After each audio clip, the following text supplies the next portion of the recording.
Après, j'oublie. Ça enregistre. Donc après que nous ayons vu dans la Mishnah précédente que la relation que le responsable du tribunal doit entretenir avec les parties en présence, ouais, de ne pas attendre la perche pour détourner la véracité du jugement, ou bien suffisamment bien voir ce qu'ont dit les témoins pour qu'il ne soit pas à l'origine d'un mensonge ou d'une tricherie. Ata Baou Azug Arevi, et Taken, donc le quatrième couple. Il y a des couples dans la Mishnah. Après Antigno Shisocho, il y a des couples. On a vu Shimon ben Shet, on a vu d'abord Yoshua ben Perachia et Nitaer Belli. On a vu Shimon ben Shetar, Veda ben Tabai. Et maintenant, on voit. Attends, pourquoi quatre couples? Attends. On a eu. Ah oui, Yossi ben Yoezer, Ishsereda, Yoshi ben Yochanan, Yerushalayim. Et c'est le premier couple. D'accord. Après, Yoshua ben Perachia, Nitaer Belli. Après, Shimon ben Shetar et Yehuda ben Tabai. Et maintenant, on a le quatrième couple qui est Shmaya Vaftalion. Alors, ce quatrième couple, c'est pas le cinquième, non, c'est le quatrième.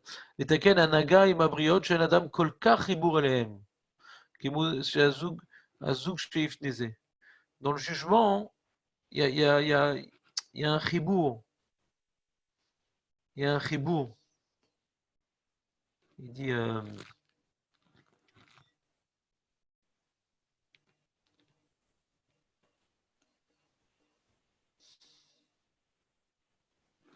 Il dit le juge, il a une connexion, il a une certaine relation qui est limitée, mais il a une relation, bah, comme il vient être métaken, autam, il y a des personnes qui ont un litige, donc ils ont besoin du juge pour sortir de leurs différends. Donc la nécessité qu'ils ont d'avoir un jugement fait en sorte qu'il y a une certaine relation avec ce juge, donc il faut savoir comment il faut gérer cette relation-là. Mais notre Mishnah parle du pouvoir, et là, le pouvoir avec les gens que la personnalité vient dominer, il y a justement le problème, c'est qu'il n'y a pas tellement de relations, quoi. C'est pas tellement une nécessité, quoi. Qui balasrara, hein. Srara, c'est celui qui est maître de l'autorité. Mais vadaï gamken yeshlo chibur el ha'am, asher mistorer alem. C'est vrai qu'il a une certaine connexion, le monarque, le dictateur, le gérant, le directeur avec son peuple. Mikol makom, en domé la chibur shesh la dayan imad tzibur. Shadayan ou les tovat at tzibur lishpototam. Le Tibour, il a besoin du Dayan, il a besoin du Dayan, c'est-à-dire, on a besoin de justice, on a besoin de vérité.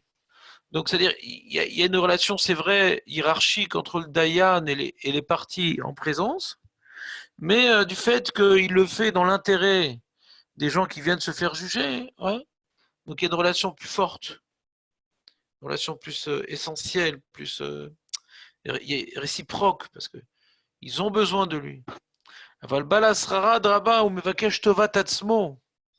L'homme qui a du pouvoir, ouais, il ne cherche que pardon, son bien à lui. Il utilise les gens. Les gens lui permettent de s'élever, mais il n'est pas tellement au service des gens, paradoxalement, alors qu'il doit les diriger normalement pour les aider, les organiser. En général, le pouvoir, ça vient plutôt être l'occasion de s'élever au-dessus des autres et pas forcément de les servir. En français, juge au nom du peuple. À chaque fois, Comment? il y a tous les jugements, il y a marqué au nom du peuple. Par exemple, en France, il dit au nom du peuple français, les juges ont fait un jugement. C'est toujours au nom du peuple, jamais en leur nom. Donc, on voit bien, c'est cette logique-là. Ils jugent pour le peuple. Et Macron, il juge pour lui. Bah, normalement, c'est comme ça. Merci Nathanaël. Aval Baal Asrara Adraba, Umvakesh Tovat Atzmo. Il ne cherche que son bienfait, que son bien-être, que sa réussite. Kishom Amrou, En Mekarvim et Adam et la Lefi Anaatan. Les gens qui ont le pouvoir ne rapprochent les autres autour d'eux que pour leur intérêt personnel. Méfie-toi d'eux. Veod Mechamat Godl, Aima Vaira Shel Baal Asrara Shel Otam Asher Em Tartav, En Kol Le fait qu'on a peur des gens politiques parce qu'ils ont des pouvoirs qui leur permettent de porter atteinte de porter atteinte à notre argent, à notre corps, donc on a peur d'eux, donc il y a peu de relations avec eux. On ne devrait pas être lié à eux. On devrait s'éloigner d'eux parce ils sont dangereux. Alors que le juge, non, au contraire, on en a besoin et il cherche à me sortir d'un différend. Donc c'est-à-dire, c'est important les gens qui ont le pouvoir, il faut savoir comment se comporter avec eux, il faut savoir comment analyser la réalité du pouvoir d'après les Chachamim. Mais c'est une moins grande nécessité, c'est une moins grande connexion les gens du pouvoir avec le peuple que les juges avec le peuple, parce que eux ils ne cherchent que leur intérêt, alors que les juges officiellement ils sont là pour sortir les gens du pétrin. Pardon. Et c'est ce qu'il a dit. Et ov et amelacha usna et arabanut ou asrara. Aime le travail et déteste le goût du pouvoir, t'as dit, le goût de la domination. Ou asrara. Ou ba azug azé letaken et adam be'ava ve'ira. וזה שראוי שיהיה שם Non. שם שמיים, ouais. שם שמיים אהוב על ידי החכמים כדאיתא מסכת יומא. C'est important de faire ce qu'on appelle du Kiddush Hashem, et c'est gravissime de faire du Chilul Hashem. C'est important d'incarner des valeurs élevées, à un tel point où les gens, ils disent, ah là là, c'est beau la Torah, ah là là, c'est beau le Tamid Chacham, ah là là, c'est beau. Donc il faut entraîner du Kiddush Hashem et il faut fuir le Chilul Hashem. Ainsi que le Maral, quel rapport avec notre Mishnah? Vadavar shu gvod Torah ou gvod Makom, vous gorem leov Hashem idbar. Comme maintenant un rave, il arrive à être respectable. Alors en réalité, le respect qu'il impose par son comportement impose en vérité un respect envers Akadosh Baruch Hu, parce qu'il est l'ambassadeur de Dieu. Kacher en talut chacham tzarich lebnei adam. Et quand le talut chacham, il n'a pas besoin, il ne dépend pas des gens, il est autonome, ayant une activité professionnelle. Ouais, il ne vit pas de la coupa de Sedaka. Ouais. Alors il y a un plus grand kavod. Il y a un plus grand kavod du Talmid Chacham. Comme maintenant il est autonome, il n'a pas besoin de tendre la main pour subvenir à ses besoins. Allo tiré qui en omrim, qui ayu omrim sheker limtso dvarim legnai besheker amru b'Yerushalayim. Ouais, attends une seconde. Ça c'est un peu compliqué sa preuve, donc je vais la sauter, ça sert à rien. Il veut rapporter une preuve que Moshe Rabbeinu a été enrichi par les chutes de la taille des pierres pour les 10 commandements. C'était du diamant et il s'enrichit avec ça. Comme ça, il n'avait pas besoin de dépendre d'un salaire fourni par le peuple pour qu'il y ait un Gvod à Torah.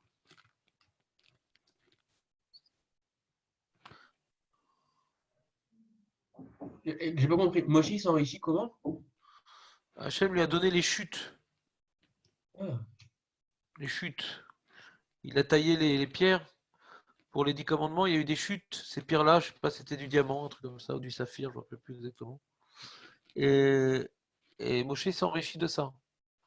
Et Hachem a voulu l'enrichir pour justement pas dépendre du Ham.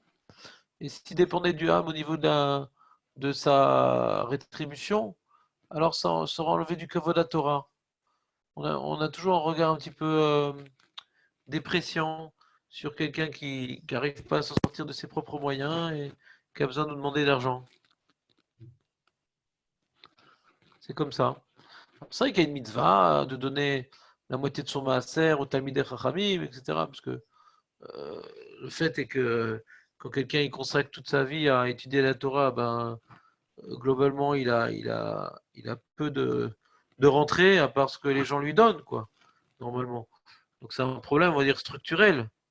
Mais celui qui arrive à joindre les deux, ce qui était le cas à l'époque des Tanaïm, À l'époque des Tanaïm, ils avaient une telle efficacité dans l'exploitation de leur temps qu'ils pouvaient avoir une activité professionnelle qui subvenait à leurs besoins et pouvoir avoir une dimension de connaissance de Torah que même quelqu'un qui étudierait aujourd'hui 35 heures par jour n'aurait pas.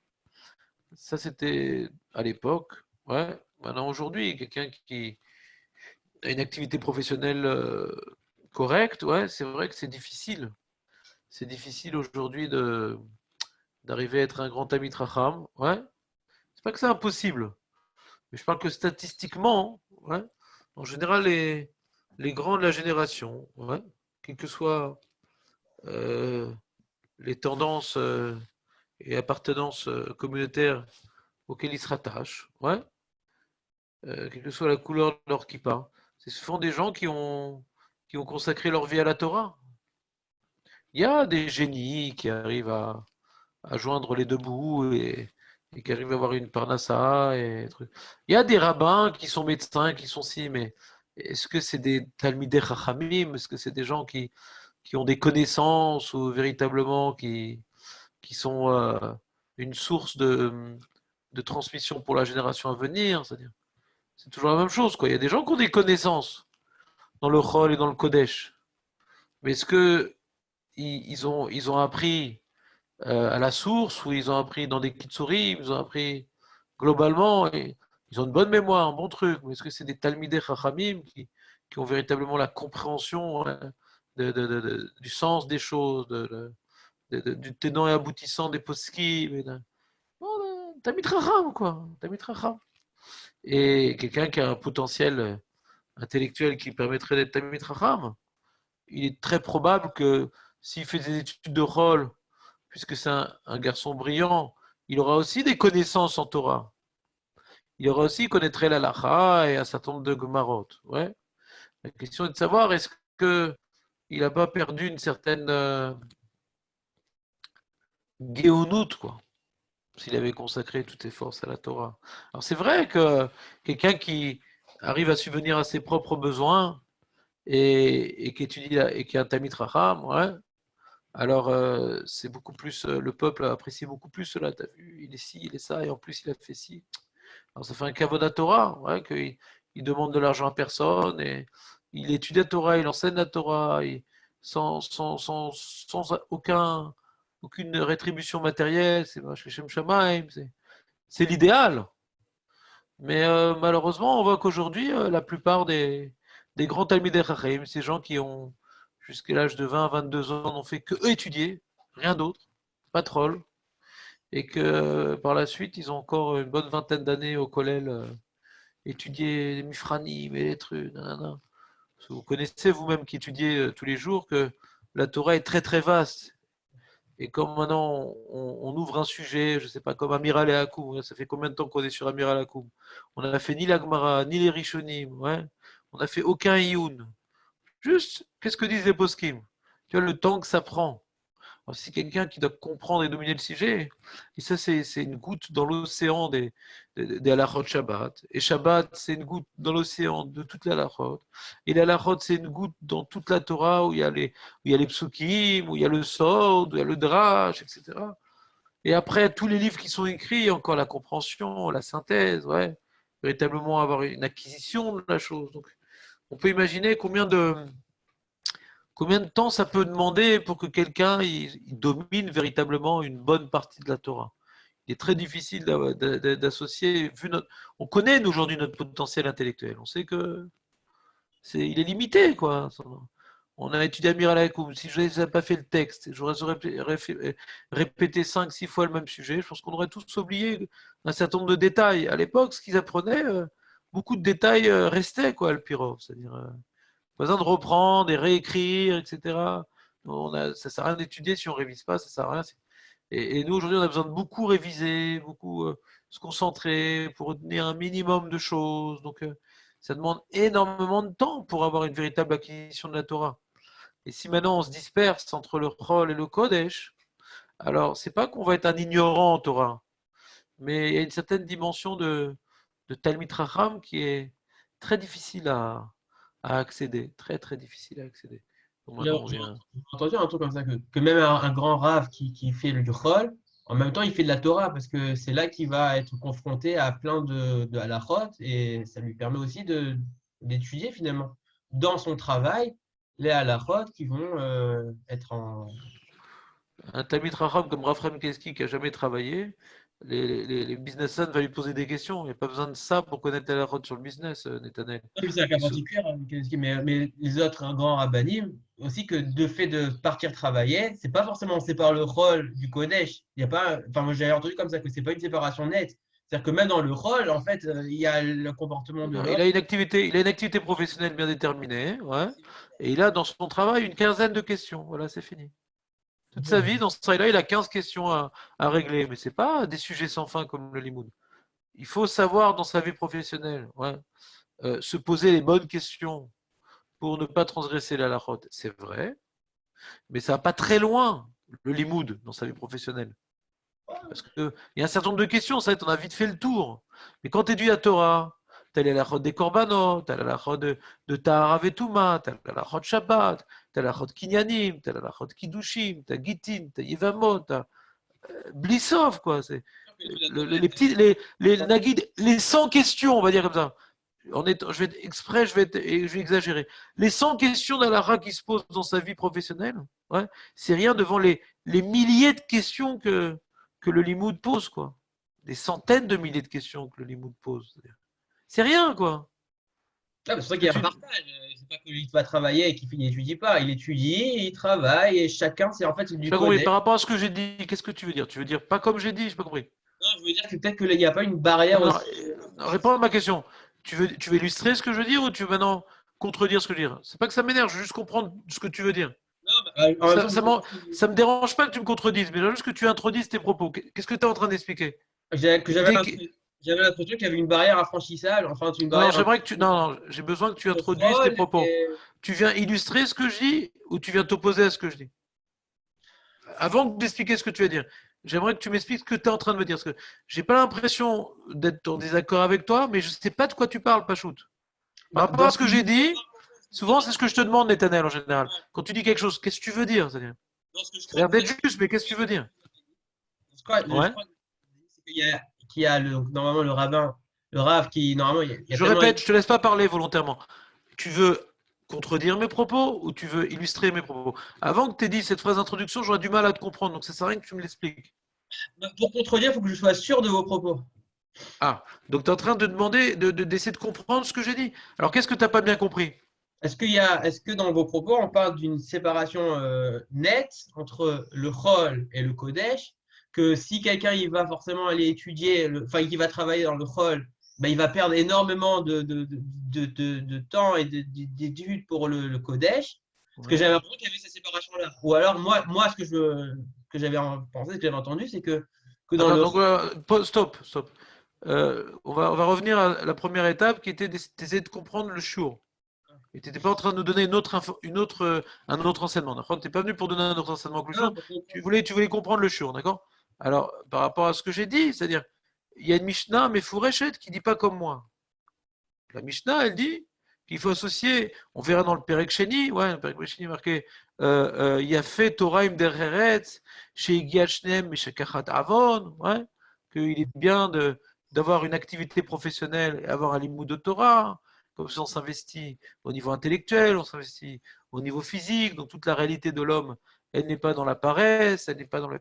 Donc il y a toutes sortes de Mishnayot qui viennent présenter un modèle, ouais, qui ne correspond pas au modèle que nous connaissons aujourd'hui. C'est-à-dire quoi que nous connaissons aujourd'hui? C'est qu'aujourd'hui, les Talmidei Chachamim, qui ne sont pas uniquement des perroquets qui répètent ce qui sont écrits dans les livres, mais qui ont une acquisition de ce qu'ils disent et qui dominent le sujet à la source. Ouais, je parle de ça. Je ne parle pas des gens qui répètent. Je parle des gens qui sont à l'origine même de la compréhension de la halakha. Quand maintenant tu étudies un sujet, toi, Nathanaël, ou moi, Moshe Amar, Amir Alakoum dit voilà, j'ai pas bien compris le pshat dans le Mathéouda, comment on explique ci, etc. Je connais des rabbinim comme ça, je viens les voir, ouais, et ils disent ouais, on peut dire comme ils dominent la Torah, c'est-à-dire, c'est pas qu'ils connaissent la halachot, ils comprennent ce qu'ils disent Et tellement ils comprennent que quand maintenant on pose une question d'halakha originale, ils ne vont pas chercher dans les livres la réponse. Ils vont maintenant, ce qu'on appelle utiliser leur bina, qui est donc déduire en fonction de la compréhension du sujet. Ce cas-là, tiens, ce cas-là, même si je n'ai pas vu explicitement dans les poskim, comme j'ai vu les Rishonim, j'ai vu la Gemara, et j'ai bien compris chaque cas, ce qui vient m'apprendre, donc même si ce cas-là semble original, j'essaie maintenant de le rapprocher de ce que je connais et d'arriver donc à un psak. Ça, c'est un Talmid Racham. Un Talmid Racham, c'est pas quelqu'un qui connaît ce qui est écrit dans les livres. Ça s'appelle, il s'appelle un Chamor no Sfarim. Ouais. C'est bien de connaître ce qui est écrit dans les livres. C'est bien. C'est très important de connaître ce qui est écrit dans les livres. C'est pas donné à tous d'être Talmid Racham. Mais chaque génération a besoin de Talmid Rachamim. Parce que la lacha, elle évolue, parce que les problèmes de la génération évoluent. Donc il faut que quelqu'un puisse réfléchir selon les lunettes de la Torah. Maintenant, pour réfléchir selon les lunettes de la Torah, ouais, malheureusement, ça demande énormément d'investissement. Aujourd'hui, pour avoir une parnassa, ouais, en général, pas tout le temps, il y a des cas particuliers. En général, pour avoir une parnassa correcte, en général, il faut faire un certain nombre d'années d'études. Ouais. Il y a des gens qui, sans faire des études, ils s'en sortent, etc. Ils ont une bracha particulière. Mais en général, il faut faire des études pour avoir une bonne parnassa. Ces études-là, c'est les années où le cerveau est au summum de son potentiel, où on peut apprendre plein de choses, etc. C'est souvent des études dans des cadres où il y a des déviances, où il y a des filles, il y a des ci, il y a des ça, il y a Internet, il y a ci, il y a ça. Donc en général, on voit aujourd'hui que les Talmidei Chachamim, pas les Chamor de ces Sfarim, les gens vraiment qui sont à mes yeux des grands, c'est-à-dire, tu vois, ils vivent la Torah, ils incarnent la Torah, ils comprennent la Torah. Eh ben, j'ai rarement vu des gens, je connais des gens qui travaillent, qui étudient, c'est les Havdil, quoi. C'est pas du tout le même niveau de compréhension, le même niveau de le truc. Alors, toi, tu as voulu me dire une certaine brèche, dire, oui, mais il y a des gens, quand ils travaillent, alors, comme ils doivent se poser les questions d'Alaha qui concernent leur activité professionnelle, donc il y a aussi du limoud. Alors, j'ai répondu de manière assez simple, quoi. Je ne sais pas que c'est une question très déstabilisante, ce que tu demandes, c'est que dans leur travail, il y a un certain nombre de questions d'Alaha, mais c'est rien par rapport à l'océan du limoud Torah, quoi. C'est rien. C'est-à-dire que tu as quelques questions à trancher, c'est mais quand tu as fait le tour, c'est bon. Alors que le limoud, chaque jour, c'est un autre univers, c'est un autre sujet, on approfondit encore. C'est les Havdil, quoi. Le mec, il a bossé dans un domaine d'activité pendant 15 ans. Bon, pendant ces 15 ans, il y a une cinquantaine de questions qu'on t'ait posées. Imagine en 15 ans ce qu'il aurait pu étudier 4 heures par jour. Donc, c'est une brèche, le mec qui t'a dit ça, c'est ça. C'est pour dire non, tu vois, quand je travaille, alors j'étudie aussi. Mais quel rapport, c'est-à-dire L'Avdil, quoi. Le mec, il a bossé 15 ans. Hein, la guide à mi-temps, 4 heures par jour. T'imagines le nom, qu'est-ce qu'il aurait pu étudier à la place? Alors, celui qui a la possibilité intellectuelle, de concentration, de tzidkout, de ne pas être influencé par comment dirais-je, ses soucis. La vie professionnelle également engendre des soucis. C'est-à-dire, il faut que je commande, il faut que je scie, il faut que je rappelle, etc. Il y a un manque de liberté d'esprit. Maintenant, si quelqu'un, tu vois, en étudiant la Torah et n'ayant pas d'activité professionnelle, il n'a pas donc de revenus suffisants. Normalement, quand tu étudies la Torah, d'avoir un revenu suffisant, c'est rare. Eh bien, c'est pas que tu crèves de faim, hein, ouais, mais que quand il y a des impondérables, les enfants, les scies, etc., tu lèves les yeux vers le ciel. Tu dis, ah, tiens, les mariages, les trucs, pour les fêtes, pour les sabres. Même ceux qui s'en sortent, c'est-à-dire, c'est pas une vie facile à gérer. Alors, je parle pas de moi, je parle bien en général. Ouais. Et donc, globalement, qu'est-ce qui se passe? Si maintenant c'est comment je vais faire pour les fêtes, c'est aussi un inconvénient qu'il ne va pas avoir l'esprit tranquille. Et s'il n'a pas suffisamment d'émouna, s'il n'a pas suffisamment de bitachon, ouais, alors ces déagotes, ces soucis de la parnassa vont également lui empêcher d'étudier la Torah. Donc il n'a pas gagné grand-chose. C'est-à-dire, même s'il va consacrer un certain nombre d'heures au limoud, il ne sera pas complètement dans le limoud non plus. Donc dans la vie, il y a un équilibre à chaque fois. Il n'y a pas j'ai décidé d'être. Ça dépend de la situation. Quand tu es un jeune couple, tu n'as pas tellement de frais, tu n'as pas tellement de trucs, alors profite de ces bonnes années pour étudier au maximum. Et puis après, peut-être tu vas devenir Nayan, peut-être Sofer, peut-être Chochet, peut-être enseignant, peut-être je sais pas quoi.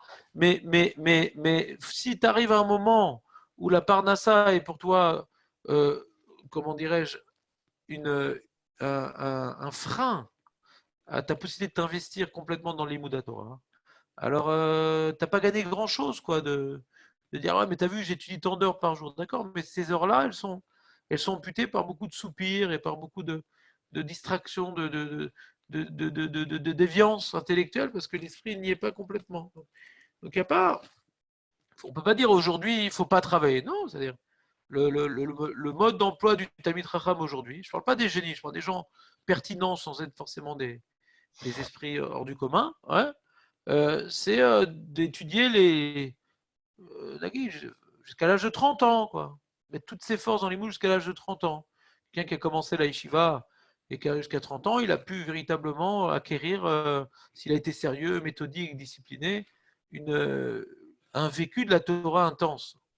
Alors, un vécu, pas uniquement, on a dit apprendre des choses par cœur, véritablement une harmonie avec le Torah, une élévation dans la Torah, déconnecté de tout. Ouais. Et il est en général, à partir de cet âge de 30 ans, en général, beaucoup d'Avrechim ont déjà plus d'enfants, plus de trucs, plus de soucis. Voilà. Alors ils sont amenés eux-mêmes à faire des choix dans la vie, à diminuer leurs heures de limoud, ouais, pour pouvoir vivre, quoi, pas souffrir. Parce que pas C'est tout le monde. le Betamelacha de Shmaya.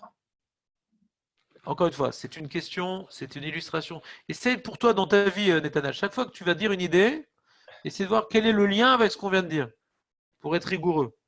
Tu dis souvent des idées intéressantes, mais ce n'est pas toujours dans la suite de ce qui vient d'être dit. Tu dis jamais de bêtises, mais c'est pas toujours dans le sujet. Alors que par rapport à ce que je viens de dire, qu'est-ce que tu veux illustrer, demander?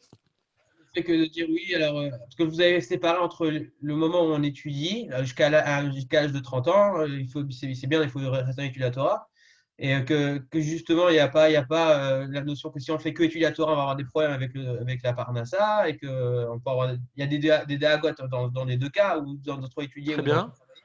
voilà. Mais a priori, dans ce qu'on étudie dans la Mishnah, ça a été tranché par Shmaya qui dit bah lui, prend Eov et Amelacha, c'est-à-dire que la Melacha, c'est a Et j'ai priori parlé de ça. Moi, j'ai parlé de cette Mishnah ou précédemment, on est dedans, non? Je sais pas. ah, mais ce que tu dis, je l'ai dit ou pas précédemment? On, on en a Je parlé, suis nous. pas clair aujourd'hui. J'ai dit bien que la Mishnah, elle est claire, qu'il faut joindre les deux bouts. J'ai dit tout à l'heure. Ah oui, Bien que c'est clair, que à la l'époque, c'était Mishnah, comme ça, et aujourd'hui, c'est plus. je dis, regarde dans les faits aujourd'hui, quoi. Je sais pas. Regarde tous les livres, ouais, tous les livres d'Alaha sur lesquels on s'appuie, ouais, il n'y en a pas un qui a une parnassa, quoi. Ah, ils font Tous des les livres. poskim d'aujourd'hui, Rav Elashiv, Rav Wozner, Rav Nissim Karelitzi, Rav Yosef, Rav Yitzhak Yosef, Rav Mazouz, tous les livres dans la tous les livres. Il y a des petits shootings d'un médecin, d'un truc, etc. On peut écrire un shoot, mais je parle des livres sur lesquels on s'appuie et qui vient maintenant diriger l'Israël Israël. Tous les livres à 100%, ouais, c'est que des gens qui ont fait que ça dans leur vie, quoi. Ils sont relax sur la Mishnah. Non, c'est que les conditions ont changé, quoi. C'est-à-dire, rien de mal à ça. Ok, d'accord. Donc, l'idéal est de pouvoir, ouais, subvenir à ses besoins sans devoir tendre la main et d'être un exemple, un truc, etc. Bah, c'est d'ailleurs, ma Corée. C'est-à-dire, c'est El Malasot, quoi. C'est-à-dire, Il faudrait quoi? C'est-à-dire que la Mishnah qui a été. Les Mishnayot, elles sont pas valables pour toutes les périodes. C'est-à-dire qu'il y a des périodes où, ouais, ben. bien sûr, hein. Bien sûr, bien sûr. C'est comme le système du collège, il n'est pas valable pour toutes les périodes, ouais. C'est-à-dire, chaque génération, ce qu'on appelle les Munat Rachamim, quoi. Ce qu'on appelle les Munat Rachamim. C'est-à-dire que la Mishnah, elle nous parle d'un idéal. Elle me parle d'un idéal que tu ne dois pas voir le travail, ouais, comme étant quelque chose de négatif. C'est-à-dire, il y a du positif dans le travail, d'être autonome au niveau matériel, ouais, de s'investir physiquement et de chercher à être honnête dans son travail. Donc il y a une avodat Hashem dans le travail. C'est pas quelque chose de pas sous le travail. Mamashlo. Cet enseignement, il est véridique et il est éternel. La question est de savoir, c'est est-ce que de nos jours, vu le potentiel intellectuel, est-ce que c'est possible de s'investir dans ces deux domaines? Alors, il y a des gens géniaux que oui, mais dans les faits, tu vois que ça marche pas tellement comme ça, quoi, si tu regardes autour de toi. je comprends, mais Ishmael, comme c'est Harif dans la Mishnah, a priori, donc c'était Non, vraiment c'est une. pas Harif. Non, c'est pas Harif. Il y a marqué Yovet Amelacha. C'est pas Harif. Il n'y a pas marqué Ta'avod. Ouais, Non, c'est pas. C'est toi qui es Harif. La Mishnah, elle n'est pas Harifa du tout. Bah, il dit de Elle dit- s'éloigner quand même Sna et Arabanout, Batit Badal Le Arash. Rabbanou, t'as c'est le pouvoir, on l'a dit. Tu l'as dit Oui, toi-même. mais Mais c'est-à-dire. c'est pas d'être Dayan. On a dit cette Mishnah, c'est pas le fait d'être Dayan, on a dit. Ok. C'est la Mishnah d'avant d'être Dayan. Ok.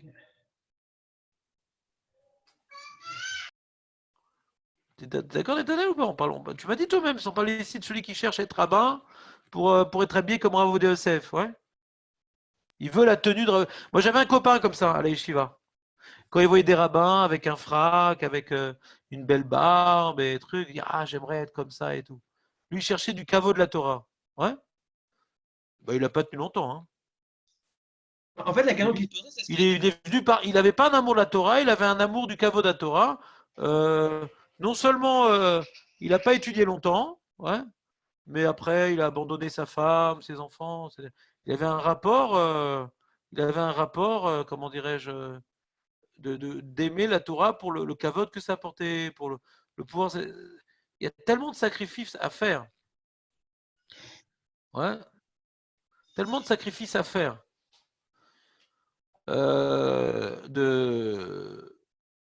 Pour devenir un Tamid Raham, ouais, que celui qui ne le fait que pour le kavod, il va vite se fatiguer en route. Pourquoi?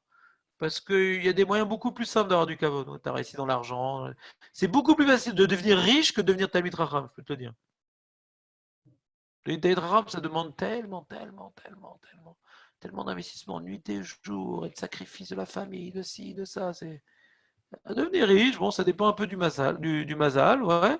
Ça demande des efforts, mais c'est pas un tel sacrifice. Donc les gens qui cherchent le pouvoir, le truc, aujourd'hui, je pense pas que c'est la Torah et la Dayanut qui les attire. Hein. Bon, Hachem. Donc ce que nous dit la Mishnah, Sna et Arabanut, je pense pas que ce soit vraiment aujourd'hui le. Déjà à l'époque, tu vois, les Tanaïm, c'était les rois de la nation, quoi.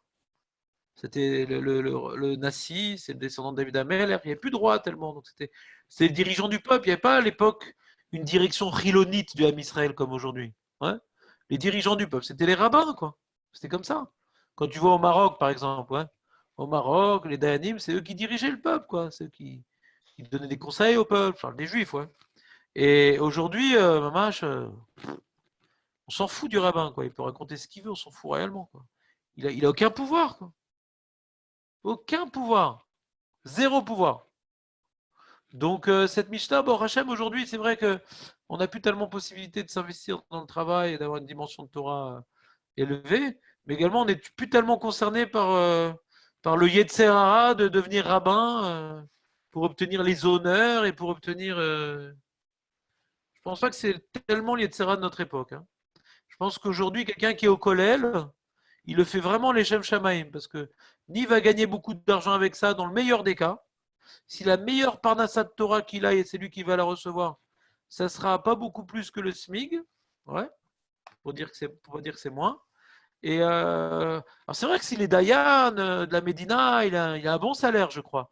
Mais c'est des poignées de main et c'est des gens, Pachout, c'est un milieu très très fermé. Et pour y arriver, c'est des mifranim, t'imagines pas. Polytechnique, c'est de la rigolade à côté. C'est de la rigolade à côté. J'ai un ancien voisin qui est devenu Dayan. Tu t'imagines pas ce qu'il leur demande de connaître, quoi. C'est un truc énorme, quoi. C'est genre 30 années de limoud complètement sérieux et discipliné qu'on te demande de retransmettre par des mifranim de fou, quoi. Donc en général, puis même lui, Keden, personne ne le sait, ça lui donne aucun cavode. Tu veux du cavode, alors soit Golani, il y a du fric, ouais. Soit Dayan dans le Bagatz, des trucs comme ça, ouais. Mais d'être rabbin, ni pouvoir ni cavode aujourd'hui. Ah vache, on se fout de ta tête. C'est pas que j'en souffre, moi, personnellement, moi, je m'en fous. Moi. C'est pas ça qui m'a attiré. Mais dans ma vie, j'ai eu plus de bouchottes dans ma position d'enseignement, et je sais pas si on peut appeler ça arabe, que de cavote, quoi. Mais je m'en fous, quoi. Mon enjeu, c'était de transmettre la Torah. C'est pas. Enfin, j'espère que c'est ça mon enjeu. Peut-être je le mens à moi-même. En tout cas, j'ai l'impression.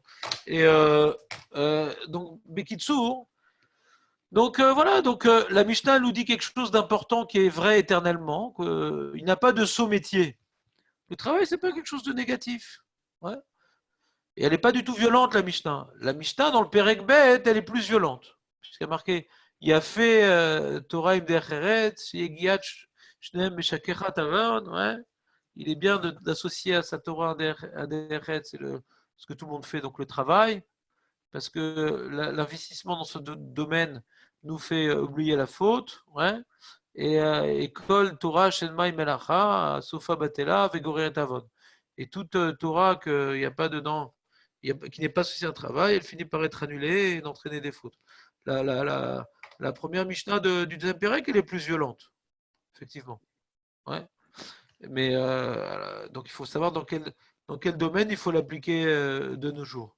Il y a un Mishnah Bora, hein, il y a un Buralacha qui est rapporté dans le Mishnah Bora qui dit qu'il parle du système des kolélim, de trucs toucher de l'argent pour étudier la Torah, etc. Et il prouve le Mishnah Bora avec des shootim, des trucs, qu'il n'y a aucun problème, et il rapporte de Issachar et Zevulun, quoi. On a un exemple dans la Torah de Issachar et Zevulun, qu'il y avait deux tribus qui étaient complémentaires pour qu'une s'investisse totalement dans le Limud Torah, afin d'enseigner à leurs frères qui est dans le commerce. Ouais. On a également la tribu de Lévi qui était consacrée à l'enseignement et l'homme Israël qui donnait le Maaser, ouais, le Maaser Sheni pour les Lévim, pour qu'ils étudient la Torah. Maaser Lévi, c'est par rapport à Maaser Sheni, ça correspond un petit peu à ce qu'aujourd'hui on fait le Maaser pour les Yeshivot, quoi. Maaser Sheni. Et pour les Lévim, c'est ceux qui sont porteurs de la transmission de la Torah. Donc on voit dans la Torah cette notion ouais, d'avoir des fonctions toraniques ouais, exclusives dans lesquelles il n'y a pas d'activité professionnelle, pas interdite, mais on a prévu il soit entièrement investi dans la Torah. Donc c'est pas une idée nouvelle lituanienne, quoi. On voit ça dans la Torah, on voit ça dans la Gemara, on voit ça on a vu ensemble des Haggadot où un Rav il avait des difficultés d'argent et il est monté au Gan Eden, ouais. Et il a dit tu veux prendre ça, et il a vu que ça, il allait enlever de son lomaba, donc il a préféré continuer à étudier en étant dans la pauvreté la plus absolue. On voit que c'était assez lié à une certaine pauvreté, l'étude et l'enseignement de la Torah, et qu'il y avait des sacrifices, et ils n'ont pas cherché à s'enrichir et de mettre de côté leur limud Torah, au contraire, ils ont fait des sacrifices. Donc c'est pas une idée nouvelle, Netanel, tu comprends? Tu vois une Mishnah d'un côté, mais dans ta tête doivent trotter également un certain nombre d'enseignements qui vont pas tout à fait dans ce sens non plus, quoi. Donc il faut mettre un peu d'ordre dans tout ça. Faut pas prendre une Mishnah et en faire une religion, faire une Les synthèse. Kohanim, ils avaient un temps limité, genre Je t'ai pas parlé de Kohanim, je t'ai parlé des Lévi'im. les vivre, c'était toute leur vie. Ouais, c'est ça.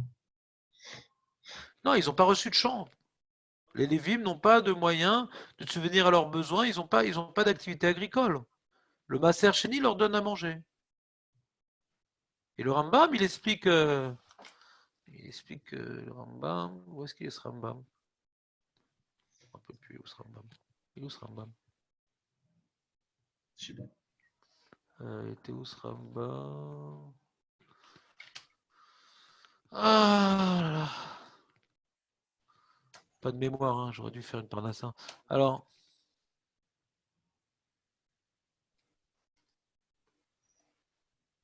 ben moi j'ai dû arrêter la fac cette année par exemple, tu vois. J'ai senti que je ne pouvais pas grandir en Torah en consacrant la majorité de mon temps au Chol. Je pensais que je voyais que j'avançais pas, quoi. Maintenant, c'est vrai que le Rabbi Lubavitch, il a réussi à faire des études Chol, trucs, etc. Ouais. Mais je connais beaucoup de grands Chabad qui n'ont pas, à un moment, fait des études Chol, ils ont fait que des études Kodesh. C'est-à-dire, pas tout le monde a le potentiel, quoi. J'ai vu qu'ils sont payés par Chabad pour étudier. Mhm. Ouais, c'était ça. Ouais, donc bon, tu comprends, c'est pas. C'est sûr que c'est un plus grand qui touche Hachem. Tu vois, un Rav qui arrive à tout faire et tout, c'est extraordinaire. Chokhmat Torah, ça vous impressionne, quoi, c'est beau. Ça, c'est un énorme qui nous challenge. Ouais, barour. Si on peut, c'est magnifique. Si on peut. Je me rappelle quand j'ai fait Tchouva, il y avait quelqu'un qui dit non, n'arrête pas tes études et tout, parce que, tu te rends compte, si tu connais et la Torah, hein, et le truc, alors si tu pourras faire plein de bal tchouva, non, non, non, j'ai dit, bon, d'accord, déjà j'ai envie de moins faire tchouva, laisse-moi tranquille. J'étais en train de mourir là-bas à la fac, en train de mettre mes filines face des WC dans les escaliers. C'est bon, faire tchouva. Ah là là, les mecs, ils ont des ambitions au dépend de du présent. Ouais, enfin. Bah, je trouve pas ce Rambam, honte sur moi. Ouais. Mais peut-être c'est dans Shemitah, peut-être. Je sais pas. Attends, je vais faire une dernière recherche. Alors, alors. Ah, bah, on va essayer comme ça, voir ce que ça donne.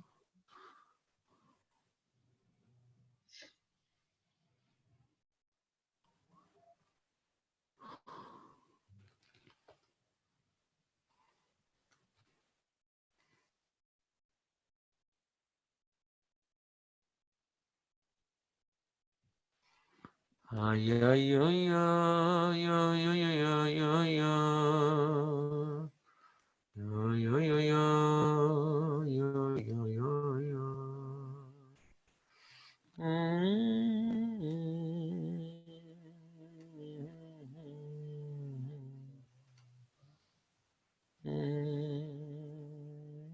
Voilà, c'est dans Shemitah et Yovel, d'accord. Donc, je me rappelle un petit peu de l'adresse, donc j'ai arrêté la fac.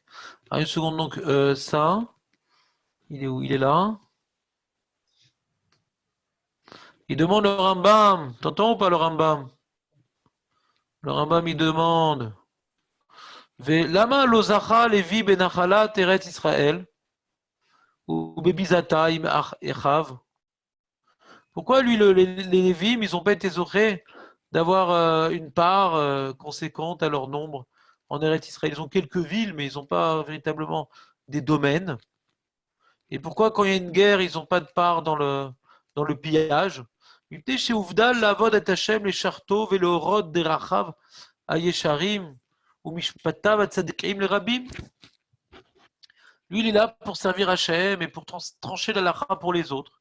Chez les mar, yoru mishpatecha le Yaakov et toratecha le Israël et fichar uvdelu midarke haolam lo ochrim milchama keshar Israël velo nochlim, ils font pas la guerre comme les autres et ils n'ont pas d'héritage patrimoine foncier velo zochin leatzman bekoar gufan.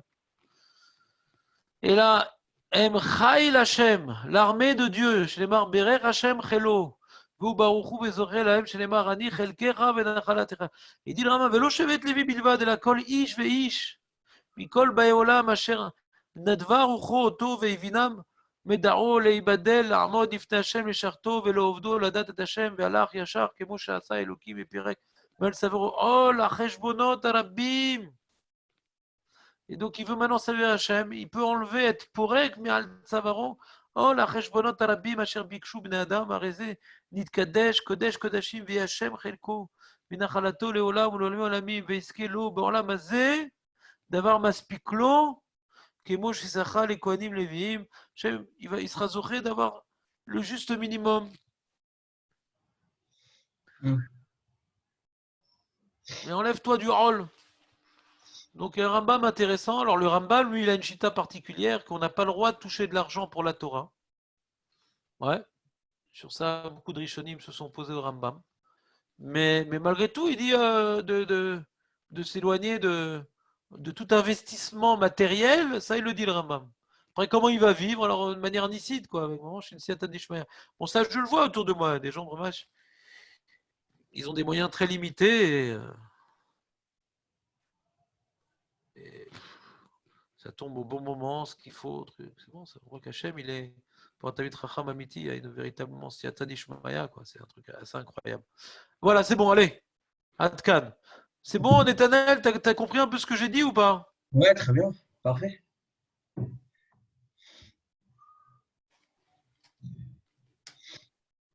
Alors, reprenons. On était sur quoi, nous, dans Amiral Lakoum? De quoi on a parlé hier? Jérémy, te rappelle ou pas? Ouais. Vas-y, dis-moi, moi je me rappelle pas du tout. Pendant la première partie, ben, On parlait donc, dans quel cas on peut, même des Horaïta, on peut réussir à. Ah, ouais, chinouille, tout ça, d'accord, très bien. Chinouille, truc, d'accord, super, merci. D'accord. Vous voyez le texte ou pas? Oui.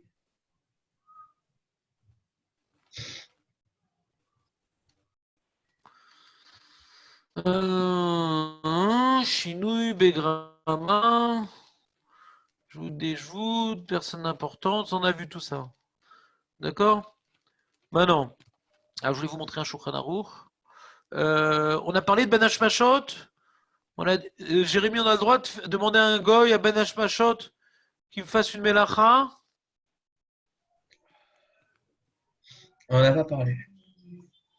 Jérémy, qu'est-ce que t'en penses? On a vu la question du Rav Ophir Malka. Quoi? On en a déjà parlé, mais pas hier, de ça. Ouais, Je hier, sais, je sais. on a vu la Qu'est-ce qu'on question a dit sur ça? du Rav Ophir Malka. On a eu.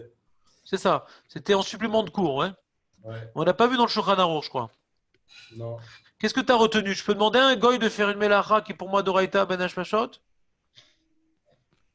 Euh, pour une mitzvah ou pas pour une mitzvah? C'est moi qui pose. C'est moi qui pose les questions. Bah, pour une mitzvah, il me semble que oui. Très très bien.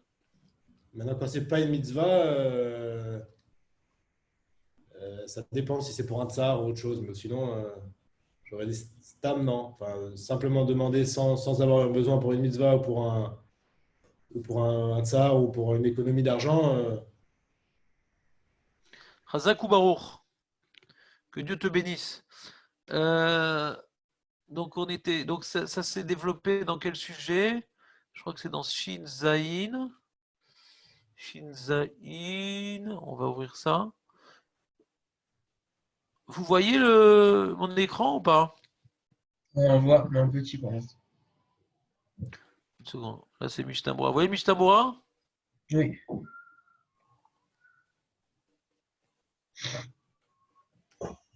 Voilà, on est dans Shin Zain. Voilà. Et on va regarder Banesh Mashot dans les mots. Et surtout qu'il y a un ramat très important. Très important le Banesh Mashot là-bas. Qui n'est pas sur Banesh Mashot, qui explique le remez. Tout ce qui c'est quoi un remez, un tout. C'est très important ce ramat. Il est où ce truc? C'est à la fin de Shin Zain? Chaque fois j'oublie sa place. Oh là là. Ah, je suis dans Shinret. Attends, c'est parce que je n'arrive pas à voir. Ah oui, je devais arrêter l'enregistrement, c'est vrai. Ouais. Alors attends une seconde, faut arrêter l'enregistrement. Arrêter. Voilà.